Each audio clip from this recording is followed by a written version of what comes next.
കൂടിക്കാഴ്ച നടന്നല്ലോ.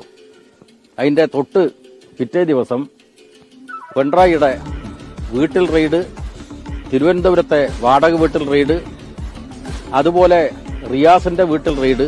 ഇത് കൃത്യമായിട്ടൊരു പ്ലാനിംഗ് ആണ്, ഒരു ഗ്രാൻഡ് ഡിസൈൻ. അത് സമൂഹം തിരിച്ചറിയും എന്നാണ് ഞാൻ വിശ്വസിക്കുന്നത്. എങ്ങനെയൊക്കെ പിണറായി വിജയനെ ഒന്ന് നല്ല ഇടിച്ചു താഴ്ത്താൻ പറ്റും, അത് നിങ്ങൾ കുറെ കാലമായിട്ട് നോക്കിക്കൊണ്ടിരിക്കുകയാണല്ലോ. നോക്ക്, അതിന് കുടുംബാംഗങ്ങളെ കൂടി ഉപയോഗപ്പെടുത്താൻ പറ്റുമോ, അതും നോക്ക്. അതിന്റെ ഭാഗമായിട്ടൊന്നും തകർന്നു പോകുന്ന ഒരാളല്ല ഞാൻ, അത് നിങ്ങൾക്കറിയാലോ. യാതൊരു രേഖകളും സെർച്ച് നടത്തിയതിനെ തുടർന്ന് പിണറായി വിജയന്റെ വീട്ടിൽ നിന്ന് കിട്ടിയിട്ടില്ല എന്ന്